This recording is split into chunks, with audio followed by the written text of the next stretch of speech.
नमस्कार दोस्तों, आपका स्टेनो सक्सेस में स्वागत है। तो डिक्टेशन स्टार्ट होगा 5 सेकंड बाद।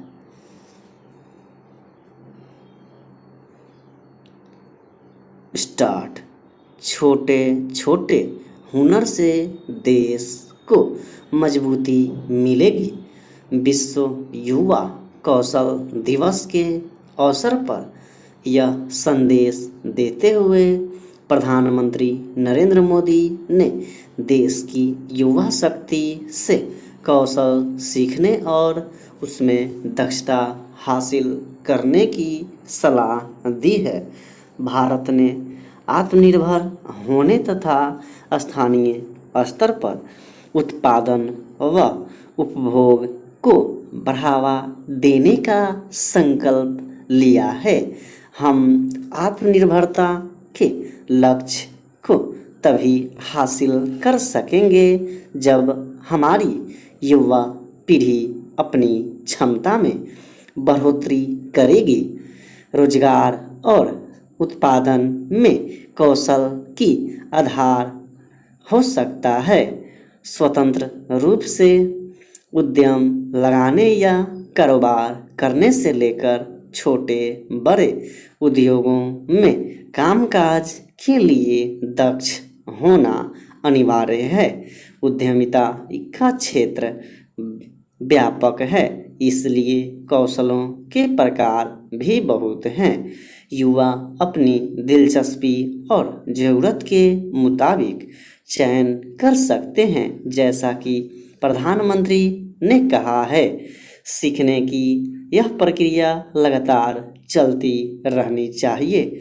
5 साल पहले केंद्र सरकार ने स्किल इंडिया मिशन की शुरुआत की थी, जिसके तहत अब तक लाखों लोगों को प्रशिक्षित किया जा चुका है।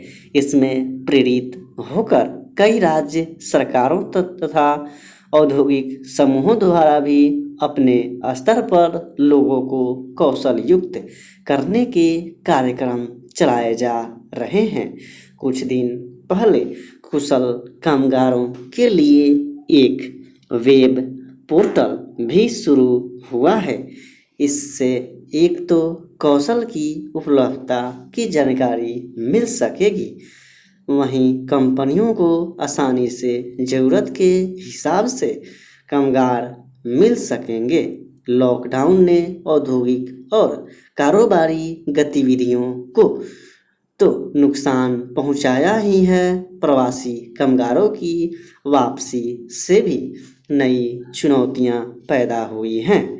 उन्हें स्थानीय स्तर पर रोजगार देने की कोशिशें तेजी से हो रही हैं। उनमें बहुत से लोग अकुशल भी हैं। यदि कौशल हासिल करने पर जोर दिया गया तो भविष्य में इस तरह की समस्याओं का सामना आसानी से किया जा सकता है।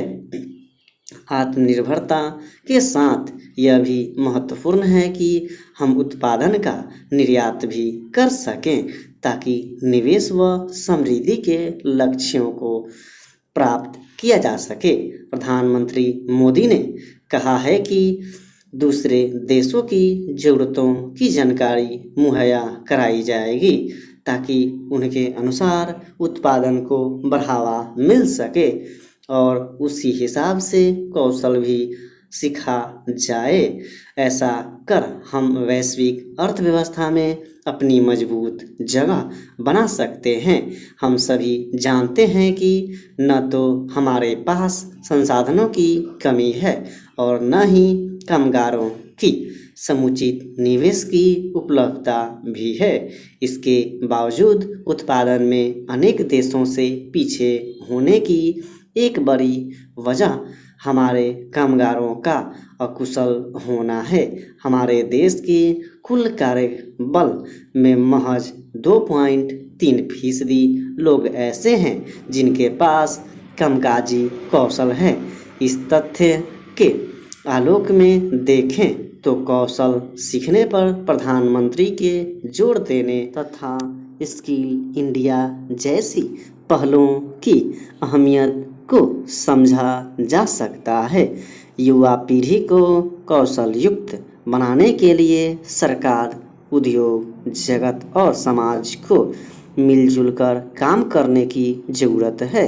स्टॉप। तो फ्रेंड्स अब डिक्टेशन स्टार्ट होगा 5 सेकेंड बाद।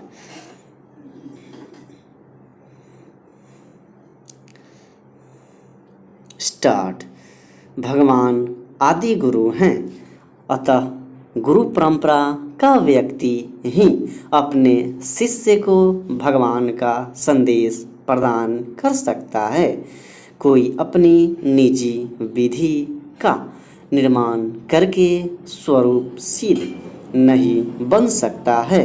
प्रत्येक कर्म के लिए पृथक चेष्टा होती है, लेकिन सारे कार्यकलाप परमात्मा की इच्छा पर निर्भर करते हैं, जो प्रत्येक हृदय में मित्र के रूप में आसीन हैं। परमेश्वर परम कारण है, अतएव जो इन परिस्थितियों में अंतर्यामी परमात्मा के निर्देश के अंतर्गत कृष्ण भावनामय होकर कर्म करता है, वह किसी कर्म से बंधता नहीं। जो पूर्ण कृष्ण भावमय से मय है, वे अंततः अपने कर्मों के लिए उत्तरदायी नहीं होते। सब कुछ परम इच्छा परमात्मा भगवान पर निर्भर है। मूर्ख व्यक्ति यह नहीं समझता कि परमात्मा उसके अंतर में मित्र रूप में बैठा है और उसके कर्मों का संचालन कर रहा है।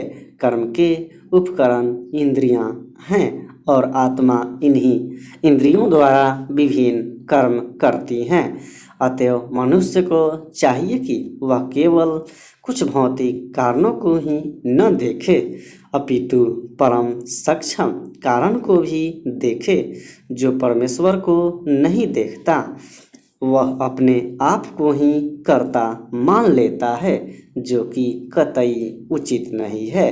भौतिक संसार में यथार्थ ज्ञान का अंत कृष्ण भावनामृत में होता है। कृष्ण भावनामृत ही दिव्य ज्ञान की सर्वोच्च अवस्था है।